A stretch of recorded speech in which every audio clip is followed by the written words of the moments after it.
Hello and welcome to the TC Exchange podcast. I'm Amity Krause, ex-retail girl turned realtor turned business owner, where I teach new transaction coordinators how to navigate the complex real estate industry and coach experienced TCs how to level up their game and businesses to add even more value to their agents.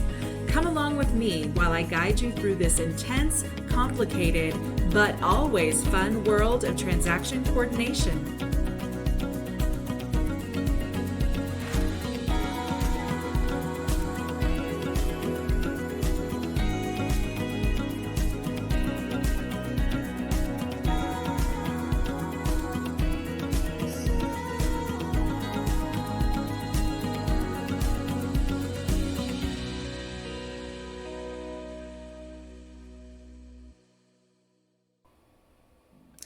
Hello and welcome to another engaging episode of the TC Exchange podcast. I'm your host, Amity Krause, here to navigate the intricate and exciting world of transaction coordinator with you. Today marks the third and final episode of our special series where my wonderful colleague David Breckheimer and I have been addressing the most pressing questions for those in the transaction coordination field. In this episode, we tackle a question that is incredibly relevant to many aspiring and current TCs. Can I work my regular 9-to-5 job while working as a TC? It's a question that speaks to the heart of work-life balance and the practicalities of managing multiple responsibilities in our fast-paced world. To bring you the best insights, we've again spoken with our industry experts. Some of them have actually juggled being a TC while maintaining a full-time job. Others are business owners that can speak to some of the perspectives to consider of an agent who is hiring a TC. They will share their real-life experiences, strategies for success, and the challenges they've faced. This episode is packed with practical tips and thoughtful advice to help you understand the realities of balancing a 9-to-5 job with the demands of being a transaction coordinator. Whether you're considering a career as a TC while holding down a full-time job, or you're already in the midst of this balancing act, this episode is tailored to provide you with guidance, inspiration, and real-world wisdom.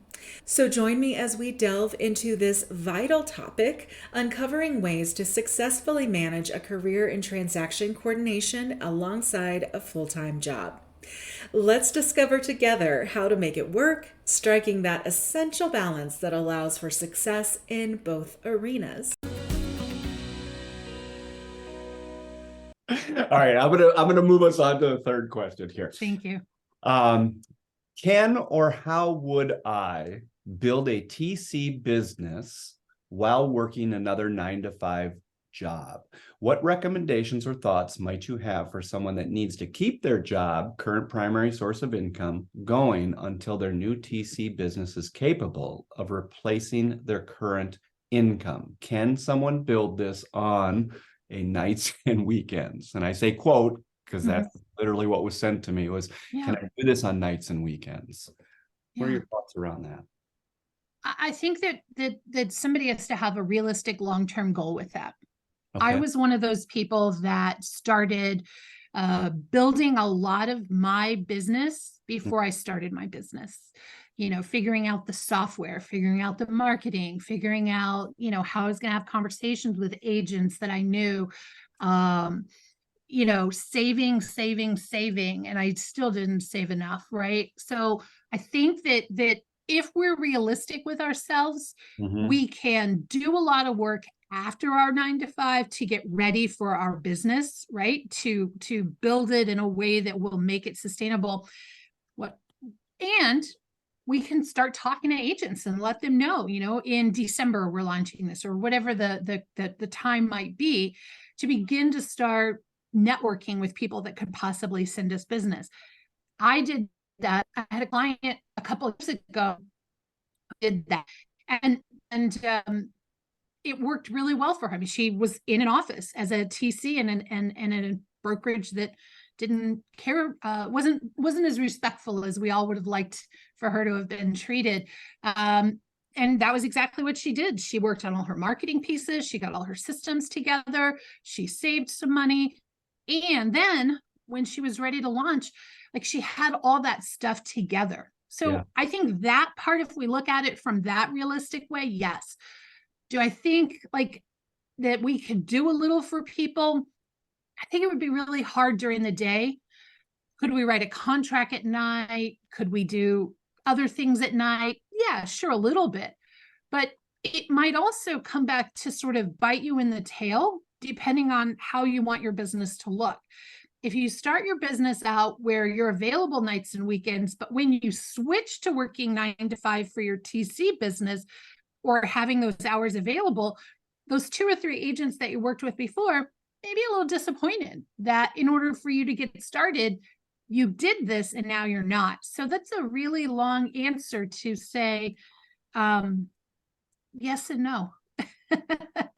Yeah, I do love, I mean, a couple different things that you had mentioned. The fact is, there is work that it takes to start a business. We're not talking about being a TC. We're talking about being a small business owner. Yeah. Those are two very different things, two very different skill sets. And there are many things that to set yourself up properly for a small business ownership, you could actually do a lot of work to prepare yourself while you're doing that 9 to 5 is what I heard. Okay. But while you were explaining that, it wasn't until later we're even talking about even working with customers at that point. Now, if we work with customers, we can say one thing, but our actions are showing proper levels of expectation. And if we're giving them proper levels of expectation that we're available on nights and weekends, and now when you open your business, you can say one thing, but what they're used to is your actions. Yeah. And you're asking to change that unwritten agreement with them. And you're hoping that will go well. And that could be a tough transition is from what I'm hearing you saying, that might be a tough transition that you want to take into consideration if you're working 9 to 5 and helping people on nights and weekends. If you're okay with that transition, everybody can build the business however they want. But that might, I mean, I think the other side of that is that this is a long-term or a long game, right? Or a long thing. It's not, right? It's not, I have an idea today, I'm going to do it tomorrow. Even if you have experience in this industry, I still think there's so many things that need to go into it. One of the things that I often see in people in the groups and that I've worked with is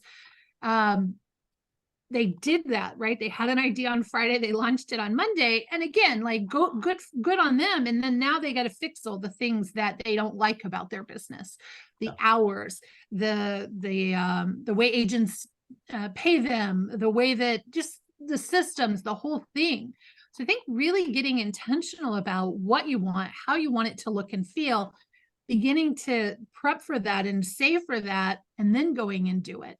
The last thing I want to say about this is that when you are hungry, you will do things that you probably don't want to do. So launching a business without having a cushion can really cause a lot of stress over the long haul, and make us do things that, we didn't really want to do, to work with people that are not respectful, or to, give things away just to keep people. And that sets us up for unfortunate situations. I think we have to be mindful of that as well. Yeah. Shared that. Amity?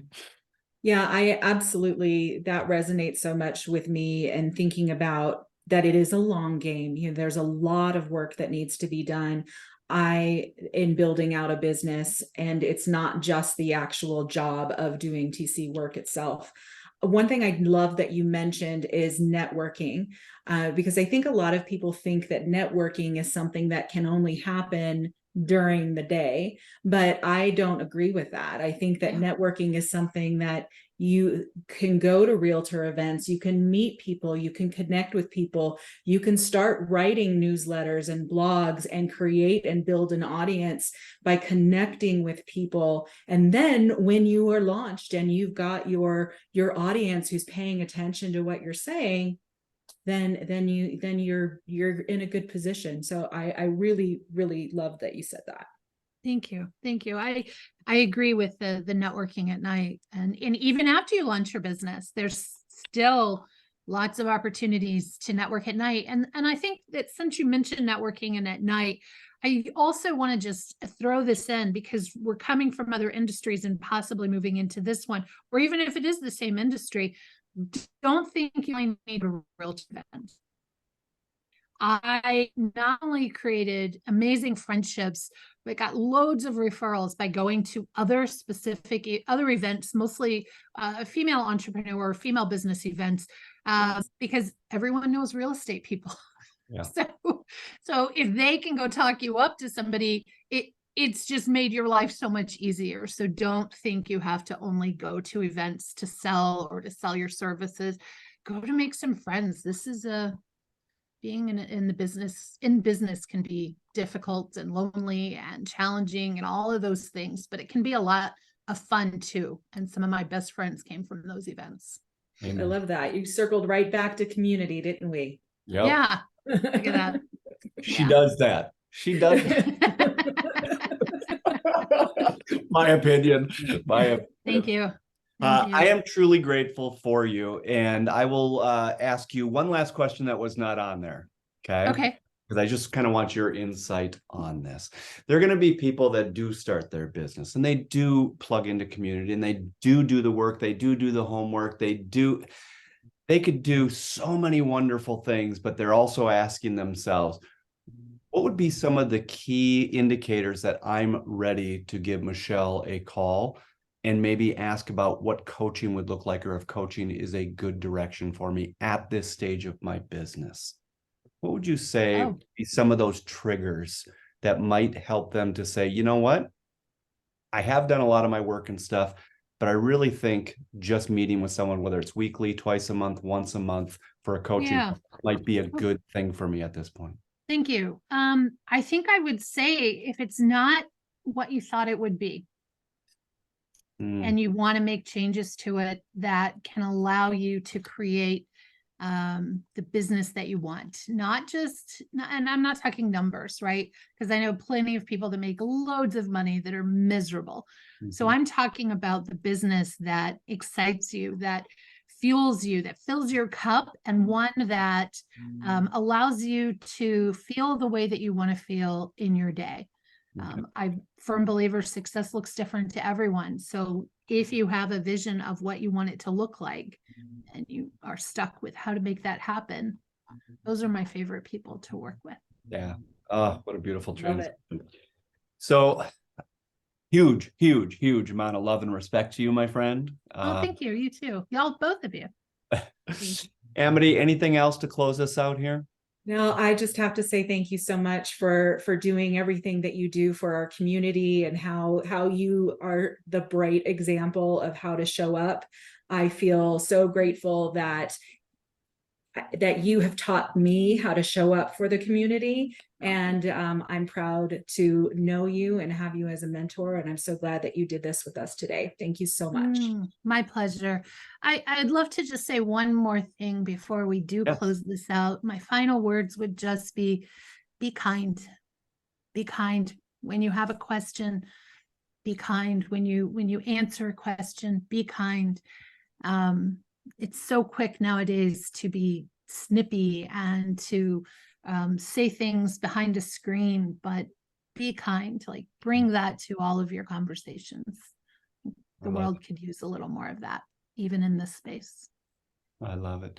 And I'll just close then with this. This is a part of a series, and nobody was asked for their opinion without careful consideration. These are people we love, we respect, we consider them industry leaders, but it's more than just the industry leader part. It is who they are as a human being, their heart, their spirit, and their soul, and how they show up for others. And Michelle is certainly no exception to that. So thank you, my friend. My pleasure. Thank you. All right, here we go. Number 3. Can I, or how would I, build a TC business while working another 9-to-5 job? What recommendations or thoughts might you have for someone that needs to keep their job, that's their primary source of income, going until their new TC business is is capable of replacing their current income? Can someone build this on the nights and the weekends? And again, can they? Yes. Hmm. In this case, though, it will get cut off real fast. This one's for me is almost a non-starter versus the first question. On my team, we have what I call support team partners, and I have one support team partner is moving to the Middle East, and she's going to work. That can be done after hours. Like, to me, support team work, shuffling documents, uploading, intaking new contracts, that kind of stuff. That's where I would suggest somebody start if they really want to start. But as far as building a TC business and doing a desk job 9 to 5, I believe it's factually impossible. Okay, but let's be clear, unless I'm misunderstanding. You're separating the difference between someone becoming a TC or any other role, because there's quite a few roles, whether it's a evening assistant or anything else like that, to being a small business owner that happens to provide transaction management as a service. You're saying that becoming the business owner and building a TC business is an absolute no for you, but that doesn't mean that you couldn't take a part-time job to get your foot in the industry somewhere else within that. Did I understand that or read that right or hear that right? If I'm working a 9 to 5 desk job, can I build a TC business? Sure, I can. I can build a TC business from. I'm a big Gary Vee fan. I could build a TC business. I could make it work. But when the day comes when you're absolutely exhausted and you need, I don't believe it's sustainable. I just don't. I do think you can build yourself to a point where you've got the business set up, you got everything ready to go. You might be working for 1 or 2 agents to understand your role 9 to 5. You're doing a limited service to begin with because those are business hours. Limited service, and what you just said, I'm saying, is you're giving those agents full disclosure of what available hours are too. So true honesty and transparency is what you just said. Okay. And when you're set up and you're ready to let go of that dedicated 9 to 5, you'll hit the ground running. You probably will. It's still going to take 6 to 9 months just to start turning an income. And I have an interview with, not an interview, I do have a call with someone who's in this situation, and I can't just tell her right away on email, no, it won't work. I'm going to call her and tell her what the reasons why it won't work. And me as a business owner, I will not bring anybody on who has a W-2 position. I just won't. Okay. I don't care if it's I've yet to meet someone who only has a W-2 3 hours during the business day, but if you have a W-2 job half of the business day, you can't do this. We're available to our agents from 9 until 6. So not as like drop of the hat available, but we're available. Okay, so again, clarity is part of why this matters. Is you want to make sure that at least you're trying to make the point that whether you're starting your own TC business or even someone joining your team, that we have certain business hours that are almost expected that we have availability to the client. Yes, to fulfill the terms of an agreement, yes. Yeah, and if you're not going to be fully available during those hours, you did say, though, that there is a difference between giving full disclosure to a few agents and saying I'm going to have limited services and it's for these specific hours. So you could do that part. And you also said you could just be, the other work that you're doing is actually setting up your business during that time. So can I ask you now to go as he did on the previous question, I'm going to ask you to go a tad bit deeper on this one. What do you mean by setting up the business? What are the things that they could do to set up their business? So I'm going to say all of this I'm going to preempt it with, personally, I would need an actual contract agent live experience to be able to do this, but you need to set up your checklist, your best practices, your email templates. I can set all that up all day long, but the minute I put it into practice, I'm going to change everything because I'm going to realize it's not effective. So even that part itself, when I was saying it, I was thinking that's going to be hard to do, to set everything up that's ready to go, because you're going to be changing it as you go. Okay, because it needs to be pressure tested, which is actually putting volume through it. Yep, exactly. Amity, thoughts on anything that he shared there?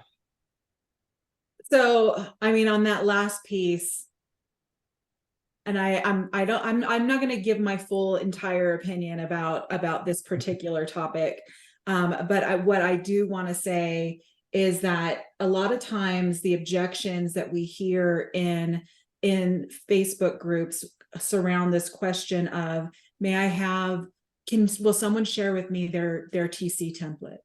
Will someone share with me a template for this kind of email? And some people are like generously giving to them.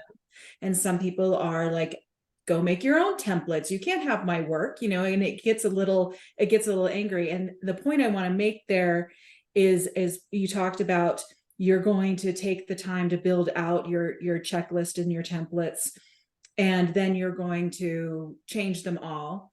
And what I am pulling out from that personally is my opinion on this piece of it is, they don't know that.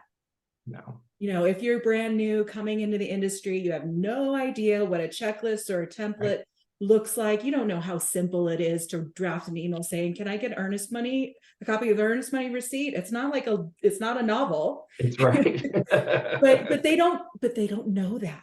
They No. don't know that yet. And so that's where your response led me to think about, yeah, you're absolutely right, is that you are going to change it once you know it, because it's not going to sound like you, and you're going to want it to sound like you. So when I first started, I was against email templates. I wanted everything to be a personalized, whatever. Today we have over 300 email templates, but I would say over 90% of our communication is personalized initial contact, but it's just ingrained that we just move on. But to get to that point, it's not going to happen after 6 p.m. Yeah. It's just not. So Awesome. Peter, is there anything else that you'd like to share with someone that's considering getting into this business beyond those 3 questions? Because those 3 come up in one form or another, if not every day in the groups, a couple times per week, literally. Anything else that you see that's common within the groups that you just want to speak on at all? No, I mean, I will say, if you're looking to get into this business, just listen and just look at what other people are doing. I mean, we're all watching each other, and there's at least, I can think of 3, 4, 5 off the top of my head that if I was just starting today, I would just go and listen and follow along with what they're doing and pick up on it. I do think a lot of people try to put the cart before the horse in this industry. My team knows that I'm a big jump in, and David would disagree with this. I'm not a jump in and figure it out later kind of person, but I'm a jump in and let's get some work done and find a benchmark kind of person. So I think people want it to be too perfect too soon. There's no industry standard for this, and that's what makes it so amazing. I will be watching for new companies in this industry, and I always say to myself, I'm not being mean when I say this. I do want to put you out of business, because that's how competitive I am. Like, I'm not going to put you out of business, but I'm just thinking, I'm watching you because I need to make sure I'm ahead of you. So we're watching too. I'm going to say this is, when you said David would disagree with this about me, here's what I say, and I tell everybody this when I introduce Peter, is Peter is a true applicator. He watches, he listens, he is nonstop learning, and then what he does with that information, he goes and applies. He knows that when he applies it, it may not be perfect. Right. He's still applying. He is a master applicator, and I'm a huge fan of that. So we are going to call this an end. We're going to say goodbye, but Peter, I'm just telling you, I totally appreciate you, totally grateful for you. Of course. Amity, I'm so glad that you 2 got to hang out together, because it's 2 people I truly appreciate, and I really appreciate everything that you had to share, Peter. All right, you guys. Thank you so much. 3. Number 3, can I, or how would I, build a TC business while working another 9-to-5 type job? What recommendations or thoughts might you have for someone who needs to keep their job, that's their primary source of income, going until their new TC business is capable of replacing their current income? Can someone build this on nights and weekends? I love this question, because when I opened my agency with the Woodsman, my first one, this is my second agency that I've opened. I originated the first one working a 9-to-5. Okay. And as I was, the opportunity presented itself, again, I've always been on this desk. And at the time I was working as an executive assistant for a luxury agent. And it so happened to be the cooperative agent on the other side who was like, I need you for myself. And I was like, well, how would that look like? I had no idea that this was an industry. Here I am, 2015, sitting on a desk, doing the things that I always love to do. And someone brings this opportunity to me. I, of course, then speak to my then employer and I explain to them, hey, this opportunity is coming up. And they gave me their blessing. I happen to be in the real estate industry. This is also a realtor. And that co-op agent happened to be another luxury agent in their sphere of influence. And they were okay with me doing this work for them. That doesn't necessarily mean that in your 9 to 5, that's what you're going to do, but that's what I ended up doing. So I specifically set boundaries right off the bat because primarily I am her EA. You are a gig for me right now, right? You're a supplemental income for me right now.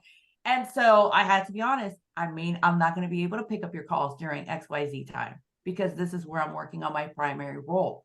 I'm going to charge you X because these are the things that I'm going to do. I'm going to give you this, that, the other, and I'm going to fulfill this and make sure that you get paid and the brokerage gets their things.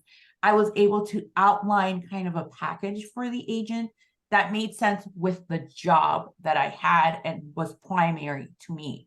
So I told them, I'm not calling anybody because at this time, I'm calling and doing all the things for her. Yeah. Okay.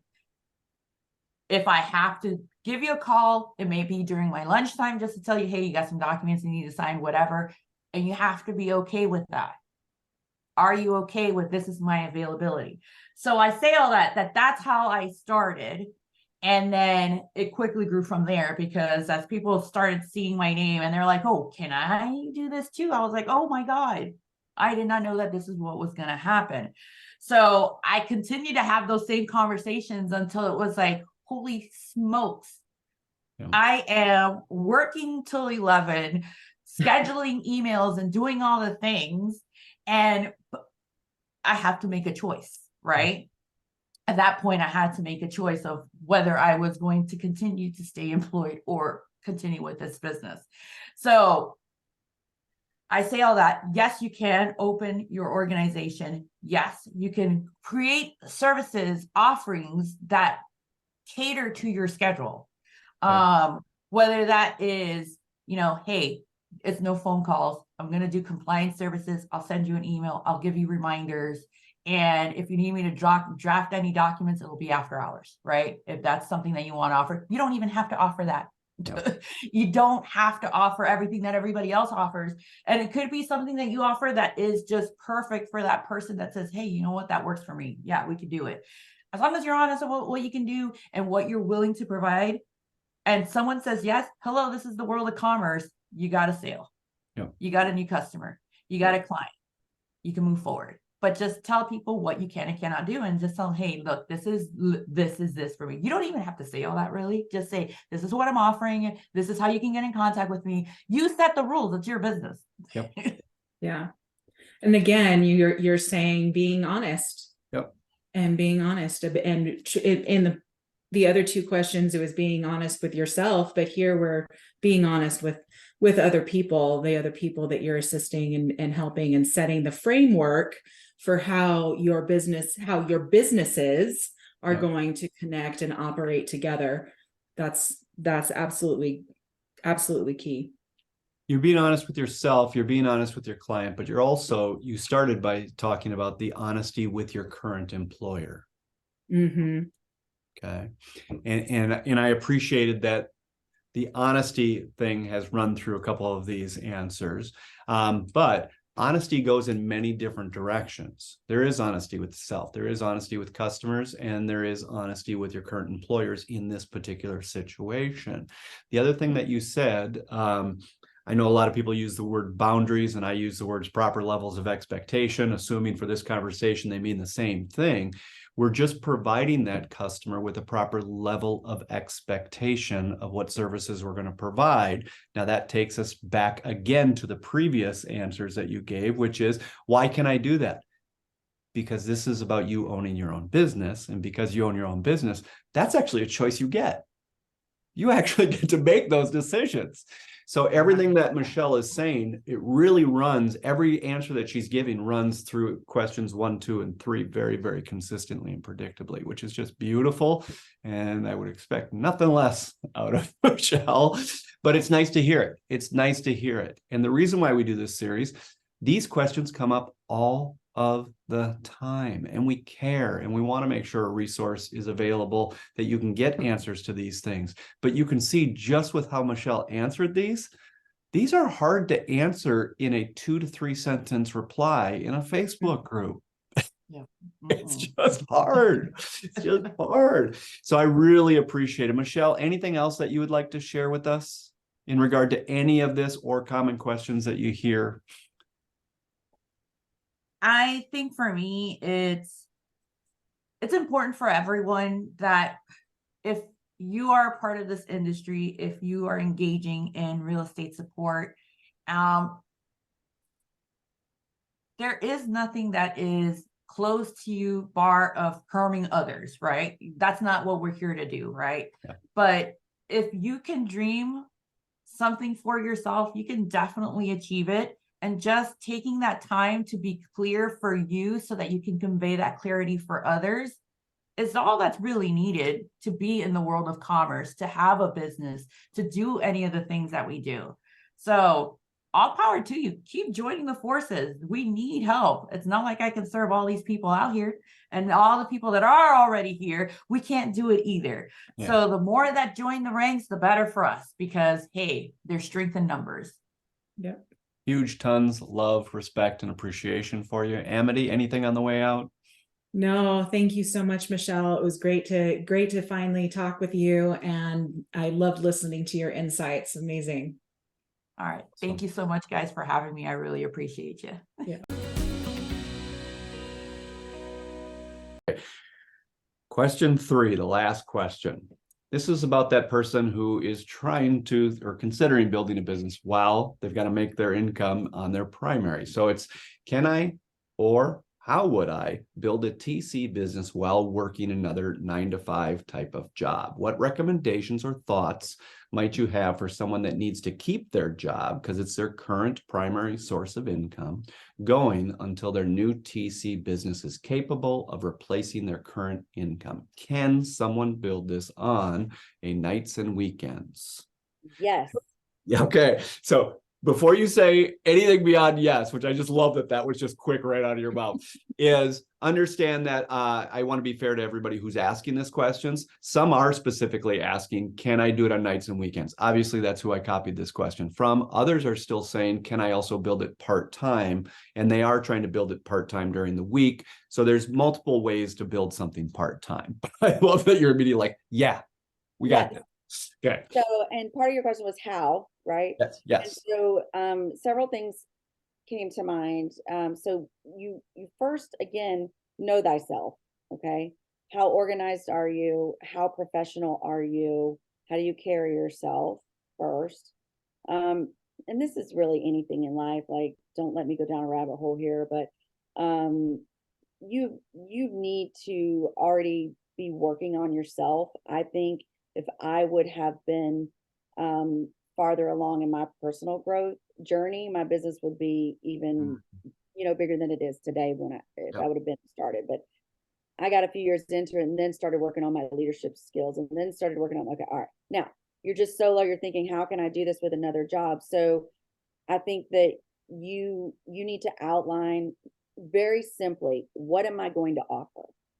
What do I have to offer? What are the services I want to do?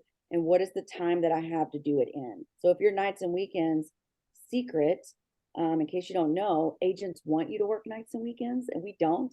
So you already got a leg up on us. But no, so you just hear the hours that I have. And if you have a plan in place and a vision for your business to get you out of your JOB and your 9-to-5, tell that story. Tell that story on your sales consults. People love that when you are personal and they know that you're building something for your family or for you. You're single, you've got cats or dogs or donkeys or whoever, like whatever you're building it for, tell the story. People want to do business with people they know, like, and trust. Trust is earned most of the time, right? And so that you'll build up, and the way you build trust is by actually doing what you say you're going to do. So be very careful in what you say you're going to do. So make sure you know when you're going to work, why you're going to work those hours, and then hold the line, hold your boundary, and stay true to that. And also, if you don't want to always work nights and weekends, but you need to up front, just say, hey, I'm going to start my business by working nights and weekends, but Mr. Agent, in so many months, or whenever I'm able to leave my job, I'm going to go full time, and it will convert to a daytime, right? So you can tell people that, like, they're not going to not do business with you because you told them that. The reasons people won't do business with you is if you're not able to articulate what value you bring to them. What can you do for them? That's really all they care about, to be honest. What can you do for them and their business? But transparency is key. Trying to hide and trying to pretend and being stressed out all day because you can't answer that email, you can't do that. And maybe you can't do, I think you can, but maybe you don't do full transaction management at first. Maybe you say, I'm going to do compliance and I'm going to do all the things that don't require a daytime response for you. And then we'll build up to that full TC capacity, right? Yep. So yes, you can absolutely do it. Don't let anything stop you if that's what you want to do. And all three questions, by the way. Yep. And you absolutely can set your boundaries, know what you're offering, and be willing to change when it doesn't work. If something doesn't work, be willing to change, and don't be afraid for your clients, that they're not going to like this, they're not going to like that. Thinking of it as a business makes your decisions so much easier. Amity, what are you thinking? Yeah, I'm thinking that I hear, you just have to be honest. You have to be honest about what you're doing, and honest with not only yourself about what you're capable of providing, but being honest with your agent and the client and what you can do for them. I really love that you put it that way, because you're right. That's really what an agent wants to know, is they want to know what you can and do for them. And when you tell them what you can do for them, you need to be prepared to do that for them. Yeah. And I will say is, I love that as you're answering, it was an obvious yes right up front, but as you are answering, is you got back and reiterated one point that you have now made on every single one of these, which is, and I wrote it down, who am I to tell you that you can't do something? So the answer to all of these, yes, you can. Okay. Now, with that, in this particular answer, a couple things that I'll point out that hit me that you said is, tell your story. We've had a few people talk about be honest. Don't pretend that you're available 9 to 5 and trying to sneak out and, communicate. And, just tell them this is real. Here's the level of service I have. Here's what my real availability is. So just whatever it is, be honest. But I like that you're also saying not just be honest about levels of service, but it's okay to actually tell your story. Almost telling them, this is my dream, this is my vision. This is my story right now, and this is just what it is, and this is what I have available right now.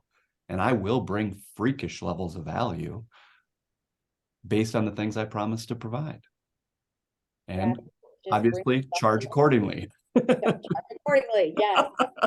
You didn't say that, I threw that in, but yeah, I mean, really, but it just brings people in. And I think, again, people want to do business with people that they know, like, or trust. Sometimes they'll trust you, but maybe they just don't.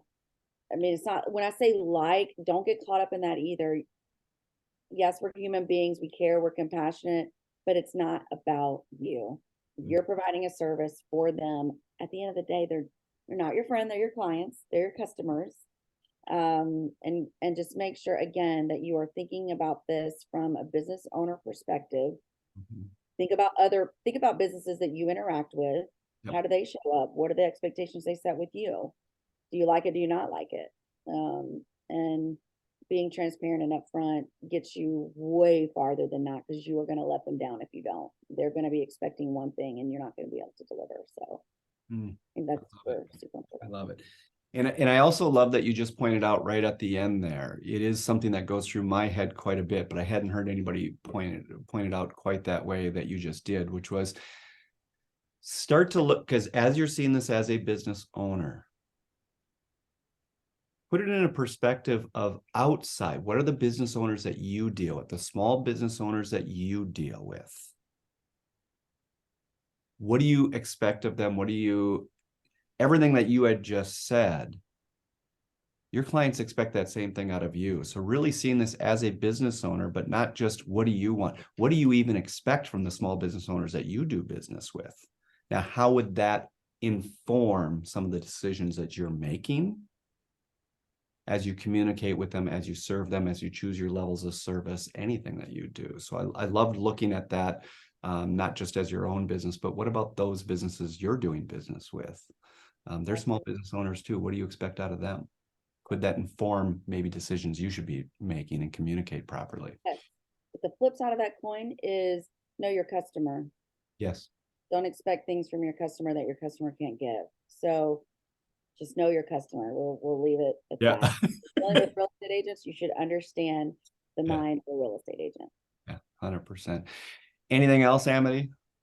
No, I think we covered it. This is great. All right. This is really good. And before we jumped on, we all have a heart for people that do ask these questions in the group. We really do. Otherwise, we wouldn't be doing these video series.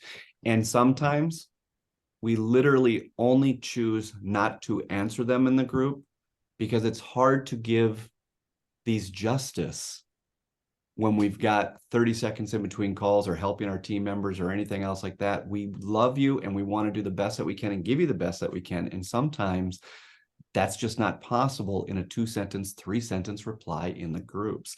And so, Amanda, I truly appreciate that you're willing to take a little extra time and actually speak through some of these things. Because certainly if we typed all of this out, this is a long answer on a Facebook group. I love that you're doing the YouTube. I think getting that out, and honestly, you could have at least one a day, right? You could just take a question and go, all right, I'm going to YouTube this, because there is a lot to it. And people read tone. Words don't have tone, but you can just imagine what the people are trying to, and it can come across, a little defeating, just a little let the air out of the balloon, if you will. But never want to do that. I think compassion is always the way. Grace, kindness, and compassion. Those are the 3 core, values that we have here that drive everything, the way we do things. It's the way we do things. Yeah. And just a little encouragement for everybody out there, and we'll just end with this, is Amanda, you started this. You are a powerhouse yourself and everything else like that. And no matter how gifted Amanda is and everything else like that, eventually you decided to grow this into a team. And I know you are freakishly passionate about your people, your team. And that's what feeds your soul, spending time with them, working with them, and everything else. How big is your team right now? So we are at 16 today. So we've shrank some, and that is because of efficiencies and technology. So it's That's weird. A good sized team. Yeah. Good sized team. We were up, 24, 25 before, but we really honed in on that. And this would not be what it is today without my people. I am 100%. Not. I've got a great vision in mind, but no, like these people are amazing, and so are all of you out there, and you absolutely can do whatever you want to do. Yeah. So awesome. And I do mention that because, guys, when we are talking about being a small business owner, you could do it by yourself. Some people do. I love the people that provide opportunity, create opportunity, and love on their people. And I wanted to bring that up because Amanda is a great example of that. And so I just wanted to honor and respect you for the leadership that you provide and what you give back to this community. So thank you, my friend. Thank you, David. Thank you very much. Thank you, Amity. Thank you so much. I'm glad to see you. All right. So this one I think is really interesting. I see this a lot, and it's for those potential TCs that are curious if they could build a TC business while working a 9-to-5 job. So tell us about like what recommendations you would have if someone could do that, if that's even possible, or what your thoughts are. Can you do it on the nights and the weekends? Totally. Great question. So we, in this industry as TCs, we know that real estate happens Monday through Friday, 9 to 5. Like that, what we do on real estate transaction happens during normal business hours, period. An agent's job is obviously, some agents have zero boundaries and they're working 24/7. Some also retain business hours, but oftentimes they are working weekends if they have a deadline or something that has to be handled, offers to write, etc. Right? We all know that.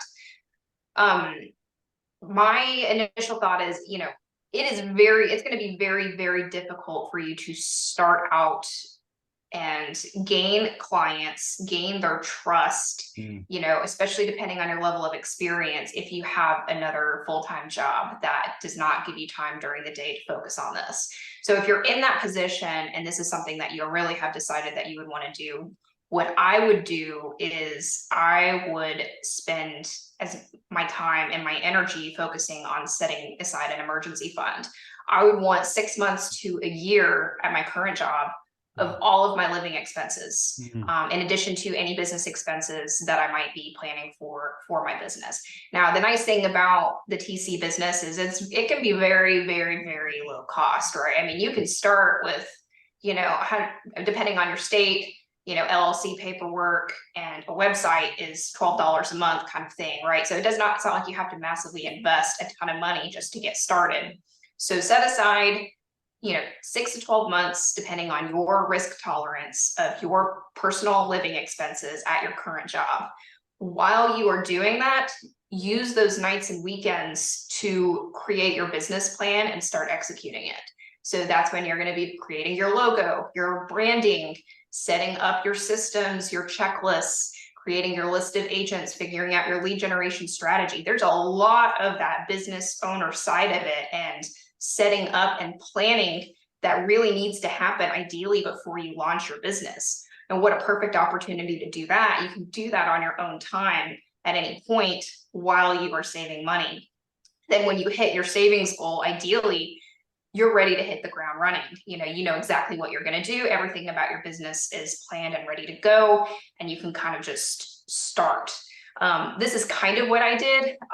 Not exactly. I only had about 3 months between the time in which I realized I had to quit my job and I had to figure something else out. So I spent 3 months saving as much money as I possibly could, writing my business plan, creating my website, putting everything together. And then literally as soon as I turned in my notice, I started letting agents know in my network that I was going independent and what day I would be available. And the very first day of launch, I had new contracts in my inbox. Wow. So it absolutely can be done, right? Wow. But you do, I would not recommend trying to do it simultaneously as another position. I would use that time to be planning and strategizing how you're going to set yourself up for success. I love that. Amity, what did you hear? Or where do you want to dive deeper? What questions? I mean, I love that strategy, because I think we forget that. We forget all of the things as small business owners that need to be done, and how realistically that's where the hustle is, right? That's where you are putting in the 12-hour days. It's not necessarily on the TC stuff. If you've got that automated right, you can really reduce your time. The big bulk of it, I think, is in setting up your business. And if you can get that off your plate before you're ready to launch, that's going to set you up. That's really going to set you up for success. Absolutely. Okay. So I'm going to point out something you said without saying it, but correct me if I'm wrong. Okay. You had said it's how you started. Okay. Can you build this business while you still have a 9 to 5. You said it's possible. I'm not going to say it's not. Right. But then you went into this phrase, and this phrase I'm still hearing from the very beginning. It's just driving me nuts. And that is I don't know how your agents will feel about that. Okay. Now, here's what you didn't say. And that's this. You're being honest with your agents. You're being honest with your agents. Oh, yeah.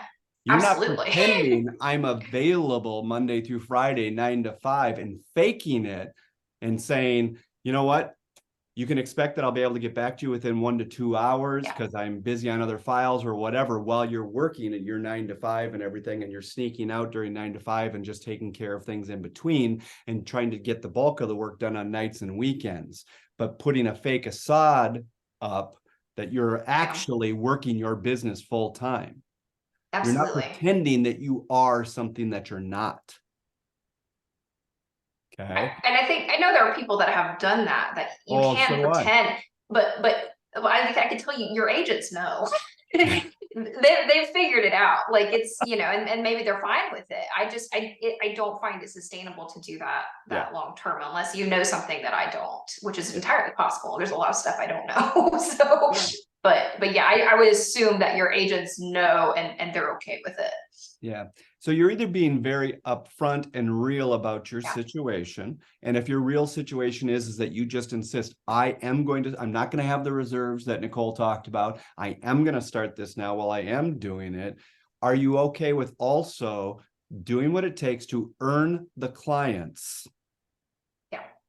That would be okay with your honesty to say, I am just getting started and I'm going to be more available on nights and weekends for a while until I make this transition. Now, I'm not even saying that that's a good plan. Yeah. But at a bare minimum, it's honest. Yeah. Yeah. And any level of dishonesty is just not something that any of us could support. Right. You actually mentioned a really good point too of, if you, like, again, you're trying to gain clients, you're trying to do lead generation, that's going to be really hard to do not during business hours. I don't know that I would want to set up my business where I'm having, consultations and onboarding calls with agents Saturday, Friday, Saturday, Sunday, not, that just, to me, sounds like even when I get to the point that I'm ready to quit my job, that's going to be hard to come back from too, to be like, okay, I know I was doing all this stuff for you at all hours of the night, but now I'm only available 9 to 5. I'm not saying again that it can't be done. You can reset boundaries with your agents, but it can be very difficult to have those conversations, and you should be prepared for some pushback for sure. Yep. Amity, anything else kind of on our way out here? And I think the last thing, and we'll talk about this when we do our own recap, but I think it is important to know that in your TC business that there are several different ways that you can make its model. And depending on the level of service that you provide and how you focus it, there could be an opportunity for you to do this kind of thing operating 9 to 5 or operating outside of normal business hours. But again, you have to be honest, you have to be clear about what it is, and then you have to be able to prove your ability, if you become available during business hours, how you're going to expand your business and add additional value to those agents, because now you may have the ability to provide full service that you maybe can't do working outside of normal business hours. Something you're talking about that both of you said, so I just want to pull that out and we'll end with that, is both of you have talked about having real clarity around a business plan or business model. What is your business plan and business model?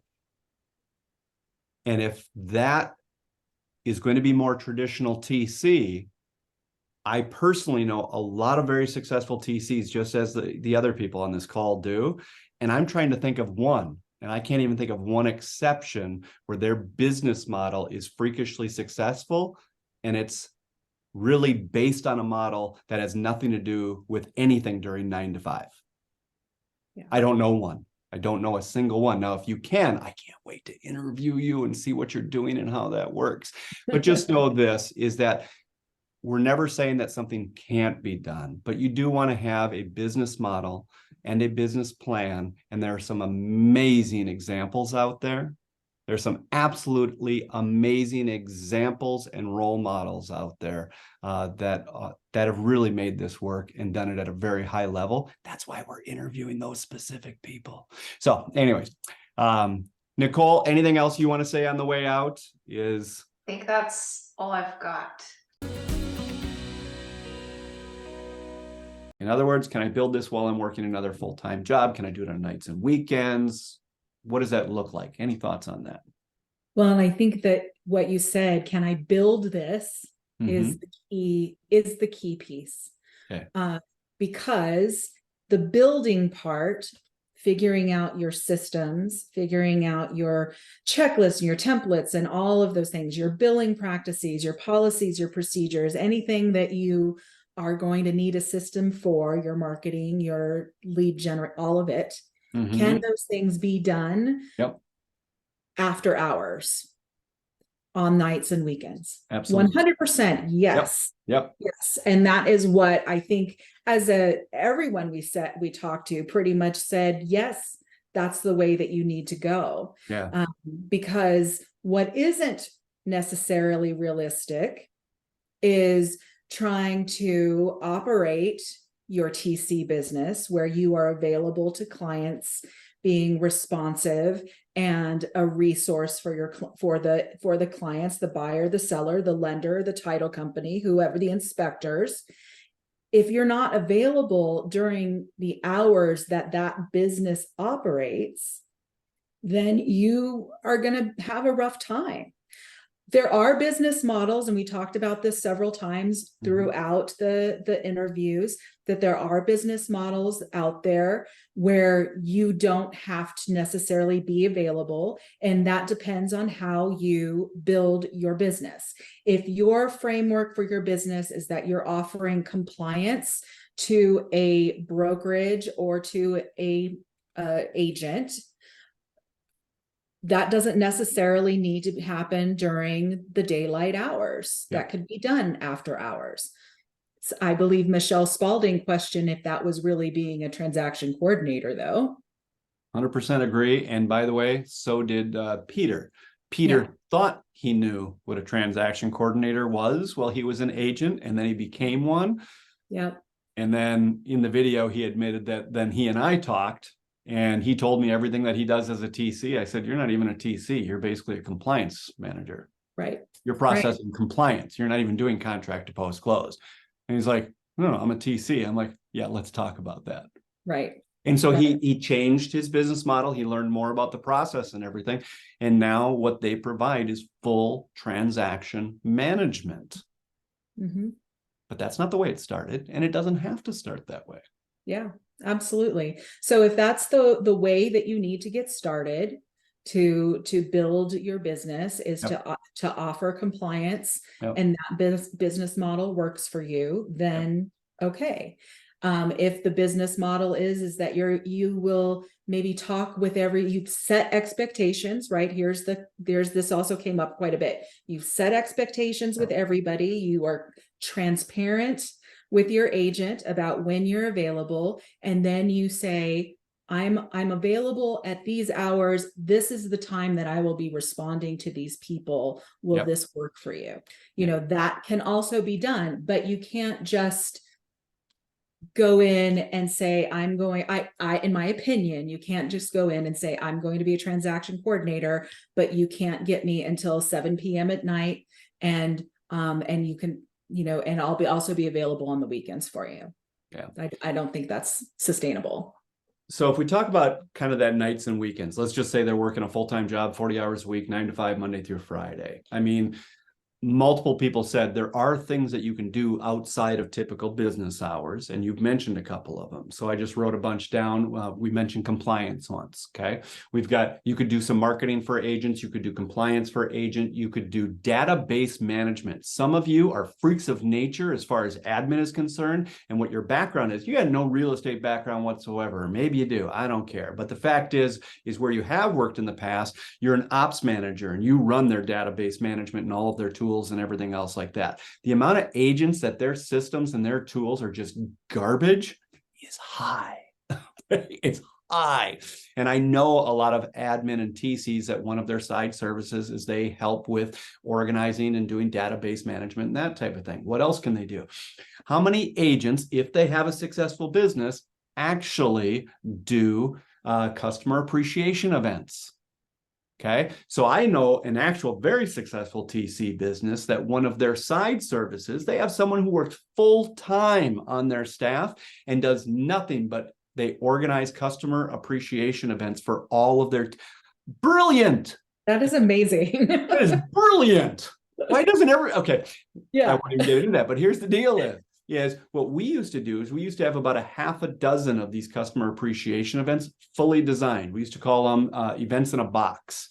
And basically that box, it's a theoretical box. That box would have task lists for everybody that they needed to contact for. If they're going to rent, you want to do an event where we rent out a movie theater, we have every contact that you need for that, everything that you would have set up, the photographer to come and do it. I mean, we'd have everything set up. You want to do a pie giveaway, event in a box. And basically these agents, we just make it available to them. What do you want? We want to do a customer appreciation event for Thanksgiving. Okay, well, we've got 6 different events that we could do. Here's probably the 2 that are most popular on Thanksgiving. Okay, we'll do that one. Great. What's our budget for that? Great. Now, we used to do that for our team of 64 agents all the time. Now, this TC company, that's what they're doing. They're literally, it's a full division of their TC company. It's freaking brilliant. Now, that same person, because they don't have enough events for customer appreciation events, they're also doing database management. All of this stuff can be done nights and weekends and stuff like that. So there are things that you could do to start your business. But here is a point that a number of people in our interview brought up. What does the transition look like? Yep. Okay.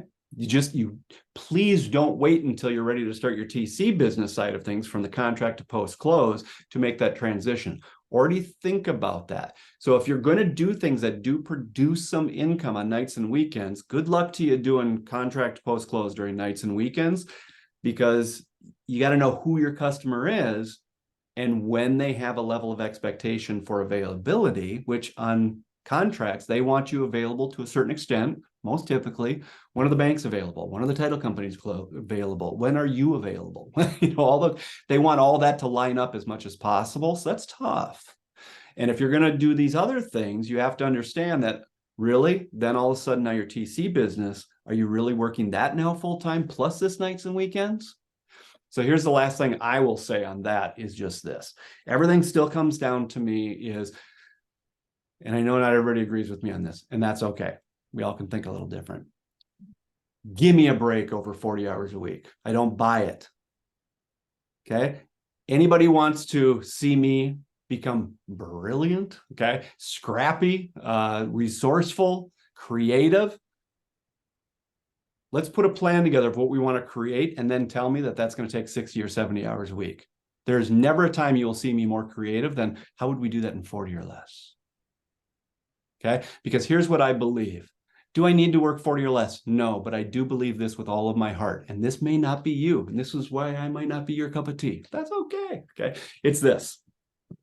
I believe if you're going to work over 40 hours a week, generally speaking, something has to give. And it's almost always 2 things, at least in my experience with the people I've worked with and the people I've talked to. If you're going to work more than 40 hours a week, the 2 things that will usually be sacrificed first. Number 1, your mental health. And that's not an option for me. It's never going to be acceptable. And some people say, well, to start a business, you got to be willing to put in those 60, 70 hours. All right, challenge me. Only give me 40 hours and only allow me to work 40 hours. I'll figure out some way. Get resourceful, get scrappy, get creative. Don't just buy into this garbage that you've got to work 60, 70 hours a week to start your own business. I don't buy it. I will never buy it, and you can't sell me on it. Number 2 is mental health. The second one, relationships. Mm-hmm. Real relationships take real time. And if you're going to work 40 hours a week, then you're going to put another 20 to 30 hours. So you're working 60 to 70 hours. That 30 hours, 20 hours extra is pulled from somewhere. It just is. And it's not usually just pulled from somewhere, it's pulled from someone.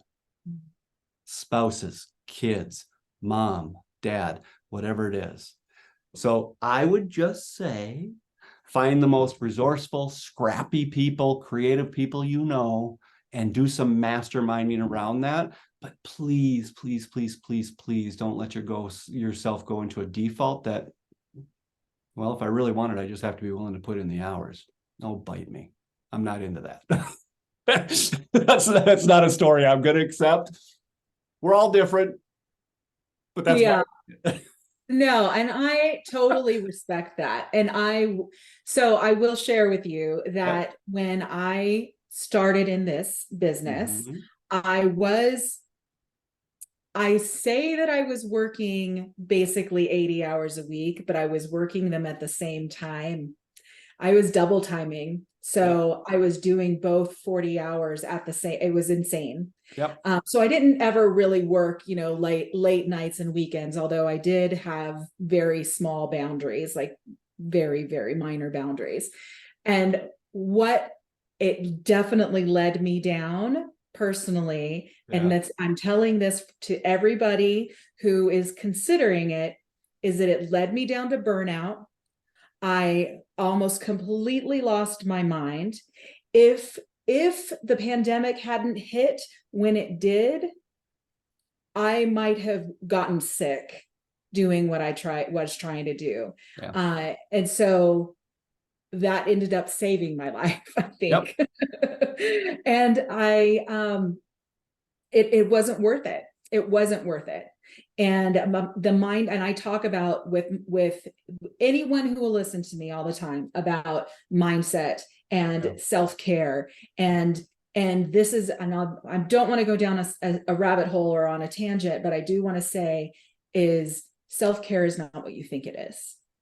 It's not about going to get your hair done or your nails done or getting a massage. That's not just what self-care is. Self-care is having breakfast with your wife. Self-care is taking a 15-minute break and walking around the block.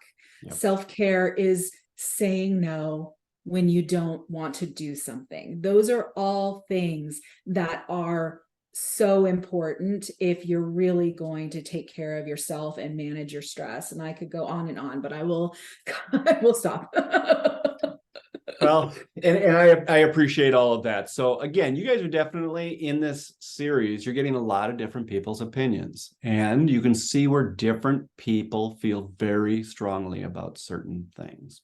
Okay. This is just one that I feel strongly about. Can you be working a full-time job? Now I'm going to bring up Amanda's interview because I think this is an interesting comment by her, and I really love it. She said, basically what you have is you have a story. What's your mission? What's your vision? What do you want to create? Why don't you tell that story? So who are you telling that to? You're telling it to, maybe you can't take customers right now because on nights and weekends, what you're really doing is more just kind of setting your business up. You're putting your websites together, doing your logos, putting your marketing together, all of that type of stuff. You could do some of that stuff just while you're watching TV or whatever it is. Okay, very casual, whatever. It doesn't have to happen in a week. You could do it over 6 months, 12 months, whatever it is. Okay. But what you're doing during that time is, she says, have you considered actual telling your story to other people? Ooh. And she goes, some people would want to support you in that story and that mission and that vision. So maybe it's your employer, first of all, that you're working a 9 to 5. Do you have a relationship with them that you could say, this is my vision, this is my mission, this is what I'd like to be able to create in 6 months or 12 months? Is there something that we could talk about where I'm doing a little bit for my website and marketing and everything? When I'm ready to go, I can go from 40 hours down to 30 hours. And what would that possibly look like? Don't be afraid to tell your story. Okay. Now, some people go, I couldn't do that. I get fired tomorrow. Well, then maybe you need to move to a different opportunity. Who says you have, okay, maybe you still have to work a full-time job. Okay. Or a job, because you can't just go without an income before this thing takes off. But does it have to be the exact job that you're in today? Is there a potential that maybe you need to make a move while you're building this? and you find an employer that is, rather than working 40 hours, you found something that works with your life for 30 hours, and now you're building your business for 10 hours. Now you go part-time and you're working 20 hours. Who says that you have to work a full time until you fully replace and you get to leave that day? Why do you have to go from 40 to 0 at your job? I don't know. I'm not buying you have to. I'm really not buying you have to. And if you tell me there's probably not as many of those opportunities out there. Really? Yeah. You want to challenge me on that creatively? Let's go. Let's mastermind that. Okay. So I'm just telling you, I don't think it has to be all or nothing. I don't think it's a 40-hour and then you're working your other business all those hours until that replaces your income or blows your income out the door so that you can go from 40 to nothing. There are other ways to make a transition. And the last thing I'll say about that transition, what helps that transition? Oh my gosh, this was said maybe not in every video, but maybe it was. Frickin' put your savings together and put your reserves together. That was said over and over and over again. Okay. You want to talk about getting creative? That's not even creative. That's just common sense. Now, what did most people say? I heard people say put a minimum of 3 to 6 months in reserves. And I heard other people say up to 12 months of reserves. Mm-hmm. Now, some people go, do you know what it would take me to save 12 months of reserves? Why is it so important that you start your business tomorrow? Got to ask yourself that. Okay. So that's kind of some of my answers anyways on the whole 9 to 5 thing. I think you can get a little bit more creative than maybe you'd give yourself credit for, because I think the default thought process that I seem to be hearing is that you're just going to end up working a lot of hours. If they got to keep that full-time job and you do this full-time thing, I still don't even think that that's actually the real answer, because I don't know that you can do actually contract to post-close on just nights and weekends. Yeah. And I think also it's important to understand your why. You need to understand your why if you're going to commit, because this is a commitment. This is a real career. This is a real industry. There are people who are remarkably successful at it. Yep. And it's because they're committed and they know what their why is and they know what their reason is. And if your reason is because you want to work from home, then I would challenge you and say that's probably not going to be good enough. On all of these calls, it didn't even hit me until right this second that the very first broker I put my license with, he built a pretty nice little real estate company. Okay. Mm-hmm. We did a lot of homes. I totally forgot until right this second. He was a full-time Sun Country airline pilot. As a broker, he had an amazing admin staff that was super helpful, licensed, everything else like that. When we needed him, we could have access to him and everything else like that. But guess what? I don't think, because I think I was with him for 3.5 years. I don't think the 3.5 years that I was with him, he ever left Sun Country. I think he left Sun Country after I had gone. He was still making his full income and everything, and he wasn't working 40 hours at Sun Country and 40 hours in his business and doing 80 hours a week. I forgot I even had him as an example, and that was back in the late 90s. Okay. There's a lot of creative things that you can do to make this work. Mm-hmm. Yeah. The answer to all 3 of the questions, can you? I think everybody on all of our calls said yes. But here's some maybe some wisdom that you can take in. Caveat, I think was your word earlier, that there's a few caveats to those yeses. Yeah. So, Amity, anything else that you'd like to share? I think we've covered it. I am so grateful to have been a part of this project, and it was wonderful to hear the perspectives of some amazing industry experts, and see how much alignment there is, and that this is one of my takeaways from all of the interviews that we did. There are a lot more people out there that are supportive of the idea than the naysayers. There's a lot more people that will say, yes, you can. This is how I would suggest you do it, rather than saying, sit down, sir. Yeah. And I love that you just brought that up, because even though they are sharing some hard news, they're not sharing that hard news to discourage you. They're doing it so you can go into what you're dreaming about or what you're planning to do, or however you want to look at that. You can go into it well informed and already have those things into consideration and put plans that those don't become hurdles for you, or just know that they are going to be hurdles. And how would you handle those hurdles now that you know that they're probably going to come anyways? Mm-hmm. And I love the heart of the people. None of these people got paid to do these interviews. They just gave what they had to give, and their experience is unbelievable, but their hearts will exceed their experience all day long for me. And I truly appreciate that. Yeah, absolutely. It was amazing to be a part of. Yeah. It's amazing people. All right, Amity, tons of love to you. Tons of love to all of those that I know that are blessed by being able to work with you, interact with you, be served by you, be on your team, and hear all the wisdom that you are doing through your coaching, your teaching, your podcast, everything else like that. So tons of love to you. Thank you for being a part of this. Thank you so much, David. Absolutely. Right. Everyone, have a great day. Take care. And that wraps up another episode of the TC Exchange podcast. Thank you so much for joining me and being a part of this incredible journey through the world of transaction coordination. Remember, every challenge is an opportunity to learn, and together, we're setting the compass to true north. If you want to dive deeper into the world of TCs or simply connect with our growing community, follow us on Instagram at TrueNorthTCT. For exclusive content, insights, and engaging discussions, be sure to join our Facebook group, the TC Exchange. And for resources, courses, and a treasure trove of knowledge, check out our website at TrueNorthTransactionServices.com. Keep the conversations going, share your insights, and until next time, keep your compass pointing true north. See you soon.